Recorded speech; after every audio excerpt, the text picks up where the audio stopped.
Assalamualaikum warahmatullahi wabarakatuh. Saya Lisa Nasari dengan NPM 2241 kelas manajemen 22C. Di sini saya akan menjelaskan tentang kinerja. Pengertian kinerja adalah suatu proses atau kegiatan yang dilakukan oleh perorangan atau kelompok dalam sebuah perusahaan untuk mengevaluasi dan mengkomunikasikan bagaimana karyawan melakukan pekerjaan, dengan cara membandingkan hasil pekerjaannya dengan seperangkat standar yang telah dibuat dalam suatu periode tertentu yang digunakan sebagai dasar pertimbangan suatu kegiatan. Penilaian kinerja disebut juga sebagai evaluasi karyawan, tinjauan kinerja, dan penilaian hasil. Penilaian kinerja adalah proses pengevaluasian kinerja, penyusunan rencana pengembangan, dan pengomunikasian hasil proses tersebut kepada karyawan itu sendiri. Penilaian kinerja merupakan hasil dari suatu penilaian yang sistematik dan didasarkan pada kelompok indikator kinerja, kegiatan yang berupa indikator-indikator input, output, hasil, manfaat, dan juga dampak. Penilaian kinerja merupakan metode mengevaluasi dan menghargai kinerja yang paling umum digunakan untuk memberitahu karyawan apa yang diharapkan pengawas untuk membangun pemahaman yang lebih baik satu sama lain. Penilaian kinerja menitik beratkan pada penilaian sebagai suatu proses pengukuran sejauh mana kerja dari orang atau kelompok yang dapat bermanfaat untuk mencapai tujuan yang ada. Tujuan manajemen kinerja. Pada dasarnya, tujuan manajemen kinerja adalah untuk menciptakan lingkungan di mana setiap orang dapat melakukan yang terbaik dari kemampuan mereka, sehingga menghasilkan pekerjaan dengan kualitas terbaik secara efektif dan juga efisien. Tujuan kinerja dibagi menjadi 3, yaitu tujuan strategi. Tujuan strategi berhubungan dengan kegiatan pegawai sesuai dengan tujuan organisasi. Pelaksanaannya, suatu strategi memerlukan penjelasan mengenai hasil yang ingin dicapai, perilaku, karakteristik pegawai yang diperlukan, pengembangan pengukuran, dan sistem umpan balik bagi kinerja pegawai. Yang kedua, tujuan administratif. Berhubungan dengan evaluasi kerja untuk keperluan administrasi, pengkajian, promosi, pemutusan hubungan kerja, dan lain-lain. Yang ketiga, tujuan pengembangan. Performa manajemen juga bertujuan untuk melakukan pengembangan kapasitas pegawai yang berpotensi di bidang kerjanya, memberikan pelatihan bagi pegawai yang kinerjanya kurang baik, serta penempatan pegawai pada posisi yang tepat. Selain itu, terdapat juga beberapa tujuan khusus dari performance management, yaitu yang pertama, peningkatan kinerja secara berkelanjutan, yang kedua, peningkatan motivasi dan komitmen kerja pegawai, yang ketiga, pengembangan kemampuan pegawai, peningkatan kepuasan kerja, serta pencapaian potensi diri yang bermanfaat bagi individu dan perusahaan. Yang keempat, peningkatan orientasi kerja pada karyawan.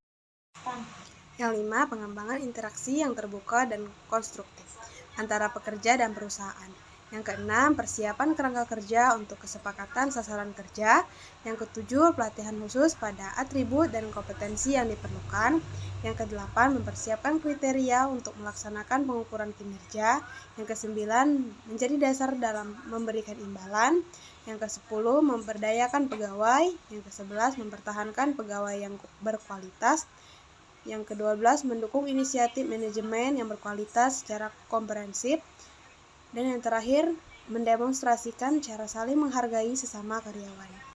Selanjutnya, manfaat manajemen kinerja. Menurut Wibowo 2010, performance management memberikan manfaat bagi perusahaan secara keseluruhan, manajer, dan juga setiap individu di dalam organisasi tersebut. Yang pertama, manfaat bagi perusahaan. Sebagai acuan untuk penyesuaian tujuan organisasi dengan tujuan tim dan individu dalam memperbaiki kinerja pegawai, untuk meningkatkan komitmen kerja pegawai, untuk memperbaiki proses training dan pengembangan, untuk meningkatkan keterampilan pegawai sebagai upaya perbaikan dan pengembangan secara berkesinambungan, sebagai upaya basis perencanaan karir karyawan, sebagai upaya mempertahankan karyawan yang berkualitas, untuk mendukung program perubahan budaya kerja, untuk mendukung inisiatif kualitas total dan pelayanan konsumen. Yang kedua, manfaat bagi manajer. Untuk membantu upaya klasifikasi kinerja dan harapan perilaku, untuk memperbaiki kerja tim dan individu pekerja, untuk menawarkan peluang pemanfaatan waktu secara berkualitas, sebagai upaya memberikan penghargaan non-finansial bagi karyawan, untuk membantu karyawan yang kinerjanya kurang baik, untuk pengembangan diri karyawan sebagai pendukung kepemimpinan, untuk memotivasi dan pengembangan kerja tim sebagai upaya membuat kerangka kerja untuk meninjau kembali tingkat kompetensi dan kinerja. Yang ketiga, manfaat bagi seluruh pegawai. Sebagai informasi peran dan tujuan karyawan untuk mendorong dan mendukung kinerja karyawan, untuk membantu mengembangkan kinerja dan kemampuan karyawan sebagai peluang untuk memanfaatkan waktu yang berkualitas, sebagai dasar objektivitas dan kejujuran dalam mengukur kinerja, dan yang terakhir untuk membantu agar pegawai fokus pada tujuan secara perbaikan dan cara bekerja.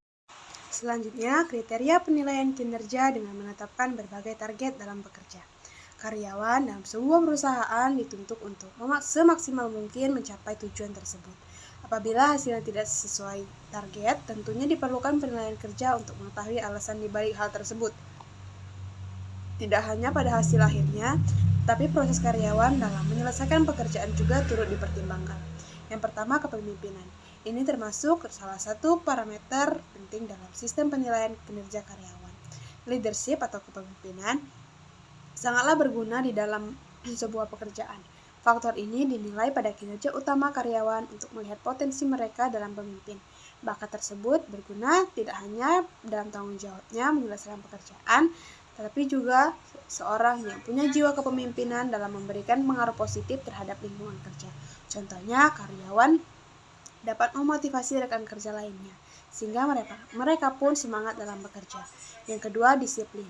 Cara mengevaluasi kerja bisa dilihat dari kedisiplinan, baik urusan menyelesaikan pekerjaan, sampai mengikuti berbagai peraturan yang telah manajemen perusahaan buat.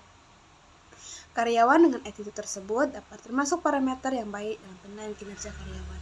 Disiplin ketika membuat perencanaan pekerjaannya tentu akan berpengaruh terhadap ketepatan waktu dan menyelesaikan tanggung jawab mereka. Yang ketiga, kualitas pekerjaan. Dalam menyelesaikan tanggung jawab yang telah diberikan, tidak hanya kecepatan, tapi juga tentunya kualitas pekerjaan dari karyawan pun butuh dipertimbangkan.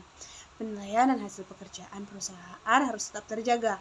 Ini juga untuk mengetahui apakah karyawan paham soal standar yang disyaratkan tersebut atau tidak. Segi kualitas pekerjaan mereka harus tetap stabil dan kalau bisa semakin baik setiap harinya. Dari sini pula kita dapat dinilai niat dan kemauan para karyawan dalam berkontribusi untuk memajukan perusahaan. Yang ketiga, kerjasama dengan tim. Parameter mengevaluasi kinerja karyawan perlu dilihat juga dari cara bekerja sama dengan rekan kerja lainnya. Kemampuan mereka dalam bekerja sama dengan karyawan lain sangat berperan dalam menentukan kinerja mereka. Kalau tidak bisa bekerja sama dengan satu timnya, tentu pekerjaan tidak bisa terselesaikan dan jadi berantakan. Kemampuan individu menyelesaikan tanggung jawab mereka masing-masing memang penting, namun demikian kerjasama juga dibutuhkan di beberapa pekerjaan. Jenis-jenis metode penilaian kerja. Yang pertama, metode penilaian kinerja berorientasi masa lalu. Metode penilaian kerja yang berorientasi pada masa lalu atau Past Oriented Evaluation Method digunakan berdasarkan masa lalu. Dengan mengevaluasi prestasi kinerja di masa lalu, karyawan dapat memperoleh umpan balik dari upaya-upaya mereka. Umpan balik ini selanjutnya bisa mengarah kepada perbaikan-perbaikan prestasi. Yang kedua, metode penilaian berorientasi masa depan. Metode penilaian kinerja berorientasi pada masa depan berfokus pada kinerja masa mendatang dengan mengevaluasi potensi karyawan atau menetapkan sasaran kinerja di masa mendatang secara bersama-sama antara pimpinan dengan karyawan. Selanjutnya, permasalahan penilaian kinerja. Yang pertama, bias penilai. Kesalahan yang sering terjadi adalah si penilai. Bias penilai tersebut biasanya tidak ada pekerjaan, akan tetapi biasanya pada karakteristik pribadi seperti usia, jenis kelamin, senioritas, suku ataupun agama, kedekatan dengan pemimpin dan lainnya. Yang kedua, halo effect. Halo effect adalah opini pribadi atau subjektivitas penilaian terhadap yang dinilai. Hal ini dapat terjadi karena penilaian performance yang sesaat. Sebagai contoh, jika seorang penilai menyukai seorang karyawan, maka opini tersebut bisa jadi mengalami distorsi estimasi terhadap kinerja karyawan itu. Masalah ini sering meringankan atau memberatkan ketika para penilai harus menilai karakter kepribadian teman-teman mereka atau seseorang yang sangat tidak disukainya. Yang ketiga, central tendency. Central tendency adalah kondisi penilaian yang dilakukan tidak secara komprehensif. Penilaian yang dilakukan hanya melihat rata-rata tingkat produktivitas pekerja. Hal ini terjadi karena adanya kurang keakraban antara penilai dan yang dinilai. Yang keempat, strictness atau kekekatan. Strictness adalah penilaian kinerja dilakukan secara ketat. Kadang-kadang penilaian akan memberikan penilaian yang rendah terhadap seseorang, meskipun sebenarnya beberapa karyawan memiliki di atas rata-rata kinerjanya. Yang kelima, resensi. Resensi adalah penilaian yang dilakukan pada saat-saat tertentu atau sesaat saja. Penilaian ini biasanya dilakukan pada saat-saat yang dianggap oleh tim penilai saat yang tepat untuk dilakukan penilaian, sehingga penilaian ini tidak dilakukan secara teratur atau rutin, melainkan sesempatnya tim penilai untuk melakukan penilaian. Akibat dari penilaian ini, maka akan sulit untuk menetapkan karyawan yang potensial atau tidak.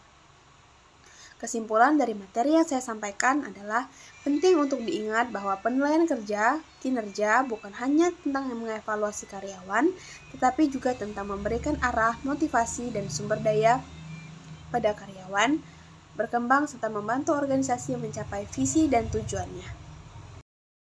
Itu saja yang dapat saya sampaikan mengenai materi ini. Terima kasih. Saya akhiri. Wassalamualaikum warahmatullahi wabarakatuh.